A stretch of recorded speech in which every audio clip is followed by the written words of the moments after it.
तब प्रभु ने कहा ये कालिया नाग का यहाँ स्थान है, इस स्थान पर सौभरी ऋषि तप किया करते थे और यहाँ पर गरुड़ जी उनको दुखी करते थे, तो उन्होंने गरुड़ जी को श्राप दिया है गरुड़ तुम यहाँ आओगे तो तुम समाप्त हो जाओगे, इसलिए यहाँ गरुड़ नहीं आते थे। तो गरुड़ से भय के कारण कालिया नाग रमणक द्वीप को छोड़ करके यहीं पर आकर के बस गया था और इतना विषैला था उसके विष के कारण संपूर्ण यमुना महाराज दूषित हो गई थी। कहते हैं उससे जब भाप उड़ती थी तो उस काली देह के ऊपर से यदि कोई पक्षी जाता था तो उस भाप से अगर मिलता था तो वो भी निष्प्राण होकर के गिर जाया करता था, इतनी दूषित यमुना थी। अब बड़ा भारी भगवान बोले अब इसको स्वच्छ कैसे किया जाए, लेकिन उसमें कदम्ब का वृक्ष भी था, जो भी यमुना के उस जल के संपर्क में आता था वो सूख जाता था, निष्प्राण हो जाता था, लेकिन कदम्ब का वृक्ष वो हरा भरा खड़ा हुआ था। क्यों? तो बोले इसकी एक कथा है महाराज, सर्पों की माता है कद्रू और गरुड़ की माता है विनीता, समझ लो। तो सर्पों की माता के लिए एक बार क्या हुआ कि शर्त हो गई कद्रू और विनीता में। शर्त ये हुई कि जो शर्त हारेगा उसे दासता स्वीकार करनी पड़ेगी। तो शर्त हार गई विनीता, बल्कि हारी नहीं, धोखे से उनको जीत लिया गया और उनको अपना दास बना लिया। सर्पों ने गरुड़ को भी माता को अपना दास बना लिया। अब गरुड़ जी भी दास हो गए। अब तो सर्प गरुड़ जी की पीठ पर बैठते और कहते यहाँ उड़ो, तो उन्हें जाना पड़ता महाराज लेकर के वहीं पर। तो एक दिन गरुड़ जी ने अपनी माता से पूछा, माँ हम इनकी दासता क्यों करते हैं? तो मैया ने सब बताया। क्या इनकी दासता से छुटकारा पाने का कोई उपाय है? बोले एक ही उपाय है। बोले क्या? बोले उपाय ये है, इनकी शर्त है कि यदि स्वर्ग से लाया हुआ अमृत यदि इनको दे दिया जाए तो निश्चित रूप से ये हम इनकी दासता से मुक्त हो जाएंगे। हाँ, कहा अच्छा। गरुड़ जी बड़े बलवान, उन्होंने स्वर्ग के ऊपर महाराज स्वर्ग के लिए उड़ान भरी और शीघ्र स्वर्ग में पहुंचे जाकर और इंद्र से अमृत मांगा, पर इंद्र ने देने से मना कर दिया। छीन करके इंद्र से वो भागे महाराज, भयंकर युद्ध हुआ। तो अंत में इंद्र ने हाथ जोड़ दिए महाराज। तो इंद्र से कहा, देखो सुनो, तुम अदृश्य रूप में मेरे साथ रहो और जैसे ही मैं महाराज सर्पों की माता के लिए कद्रू के लिए ले जाकर के ये अमृत का कलश दूं, वैसे ही तुम अदृश्य रूप में उठा करके इसको अंतर्ध्यान हो जाना, हम भी मुक्त हो जाएंगे और तुम्हारा भी अमृत बचा रहेगा। कहते हैं जब गरुड़ जी लेकर के आ रहे थे अमृत को, तो अमृत की कुछ बूंदें छलक करके उसी कदम्ब के वृक्ष पर गिरी महाराज। गिरो सुधा बूंद मध्य शाखा के बीच, यमुना के किनारे पे कदम्ब यूं हरो रहे। जैसे कदम्ब पे गिरी तो वो कदम्ब हरा भरा, विष होने के कारण भी उस यमुना में उस कदम्ब पर विष का कोई प्रभाव नहीं पड़ा, वो हरा भरा रहा। कृष्णा कदम्ब धिरोही ततो तितुंग मास्फोटे गाढ़र्षणो न्यपतद विशोदे। और इधर भगवान ने सोचा अब यमुना को भी शुद्ध किया जाए, तो कैसे शुद्ध करें? मेरे प्रभु ने गेंद को खेलना चाहिए। और गेंद किसकी थी? गेंद थी राधा रानी के भैया, क्या नाम है उनका? श्री दामा। इनके बड़े अनन्य मित्र हैं, अनन्य सखा हैं महाराज। और श्री दामा ने गेंद लेकर के आए, बोले आज गेंद को खेल के लेंगे। और सो कन्हैया ने, अब भैया सारी दुनिया एक तरफ, जोरू का भाई एक तरफ, नहीं बाकी तो सहन करनी पड़े, कौन रोके? और गेंद का खेल रचायो, कन्हैया के हाथ में गेंद गई तो सीधी बीच यमुना में गिरी जाकर। अब तो श्री दामा कहने लगो कि हमको तो गेंद चाहिए। सब कहने लगे तूने देखो ना ये कितनो विषैलो जल है, या में कन्हैया जाए कि कैसे गेंद लावे गो, हम तो को दूसरी गेंद देंगे।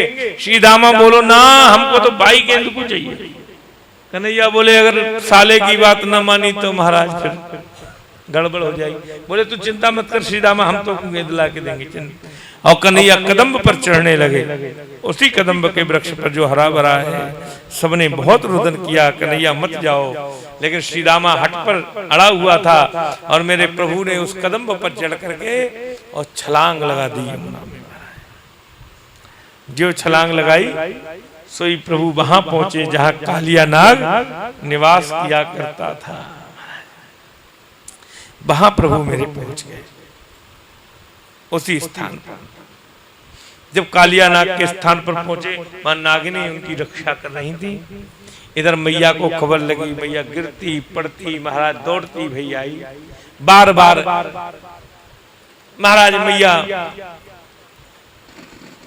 गिर पड़ती है, बार बार अचेत हो जाती है। बलराम जी समझा रहे हैं मैया तू चिंता न कर, कन्हैया को ये कालिया नाग कछु न कर सके। 100 फान फन वालों नाग है, ये कहा करे वो मैया, तू बिल्कुल चिंता ना करे। लेकिन मैया बार बार उठती है, बार बार गिरती है। और इधर कन्हैया गए, नागिनों ने कहा लाला बड़ा अचंभे की बात है, तू कैसे आए गए हो यहाँ, जाने या काली देह में कोई आए के जीवित ना रह सके। पर मैं तो बड़ी अचंभित हो रही हूँ कि तू यहाँ तक आए गए, और तेरे स्वरूप हम तो वो नागिन हैं जो अपने भी बालकों को खा जाती हैं, परंतु तेरे स्वरूप को देख करके तो हमें बड़ा प्रेम आ रहा है। हमारा पति जागृत हो जाए उससे पहले तुम चले जाओ, यहाँ शीघ्र जाओ लाला। जब ऐसा कहा, लेकिन कन्हैया बोले हम तो यही के लिए आए हैं, जगा ले अपने पति। महाराज ऐसा वार्तालाप हो रहा था कि कालिया नाग की नींद खुली और उसने सामने कृष्ण को देखा।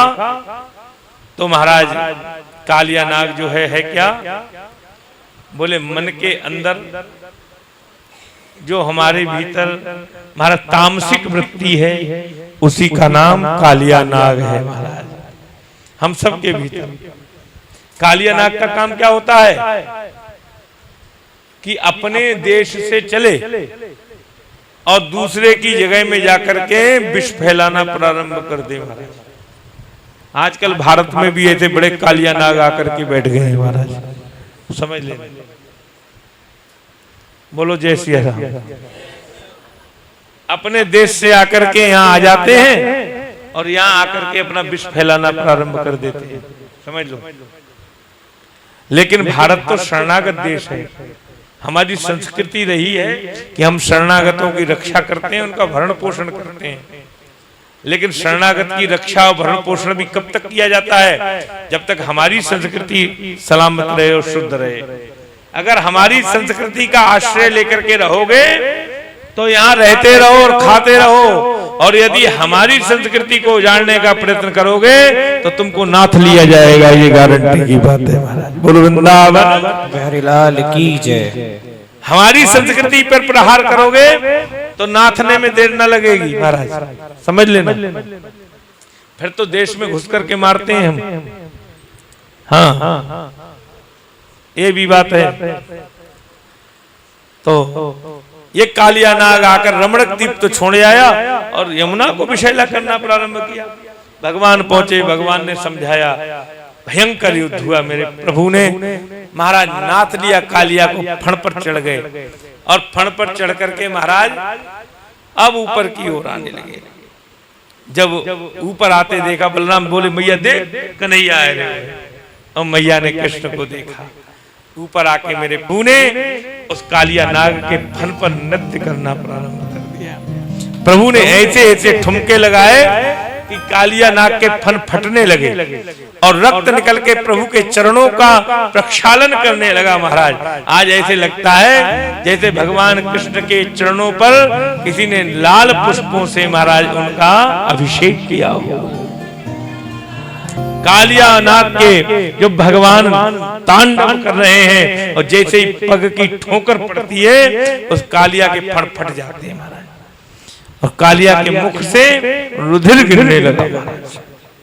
नाचते हुए पैरों से उसके प्राणों को दमित कर दिया मेरे प्रभु ने। अनुन्मयन दमयाम बभूव, महाराज भगवान के चरणों से उसका मस्तिष्क जो है वो चिन्हित हो गया महाराज। अब नागवधू ने हाथ जोड़ लिए, प्रभु हमारे स्वामी जी की तो वृत्ति ही तामसिक है, आपसे निवेदन है हमारा, हाथ जोड़ करके इनको छोड़ दीजिए, वरना हम बिना पति की हो जाएंगे। भगवान बोले अच्छा। मेरे प्रभु बोले तुम रहते कहाँ थे? बोले हम तो प्रभु रमणक द्वीप रहते थे। तो फिर यमुना को दूषित क्यों किया आकर के? वहीं चले जाओ। प्रभु आपके गरुड़ से हमें बड़ा भय है। भगवान बोले अब हमने अपने चरण चिन्ह तुम्हारे ऊपर अंकित कर दिए हैं, अब तुम्हें कोई भय नहीं, जाकर के निर्भय होकर के रहो। अभिप्राय क्या है आज के परिप्रेक्ष्य में, जरा सोचने का प्रयत्न करो। हमारे यहाँ आतंकवाद नहीं है, सनातन धर्म, समझ लेना कहीं भी। और जो सनातन धर्म की शरण में आ जाता है, तो सनातन चिन्ह धारण कर लेता है, फिर उसके हृदय से कलुषित विचार निकल जाते हैं, फिर वो निर्भय बन करके निर्भय जीवन जी सकता है महाराज, ये समझ लीजिए। इसलिए ये सनातन धर्म बड़ा श्रेष्ठ है, क्योंकि इसका नारा ही है सर्वे भवन्तु सुखिना, और किसी में नहीं कह सकता महाराज कोई। यहाँ कहते हैं सभी सुखी हों। और एक बड़ी बात है, सनातन धर्म ही कहता है विश्व का कल्याण हो। हाँ। अब विश्व के में मतलब ये नहीं है कि भारत ही, विश्व में अमेरिका भी है, जापान भी है, रूस भी है, चीन भी है, पाकिस्तान भी है, बांग्लादेश भी है, अफगानिस्तान भी है, सब देश तो हैं उसमें। तो इसलिए सनातन धर्म विस्तृत इसलिए है कि वो सबके कल्याण की भावना अपने हृदय में रखता है।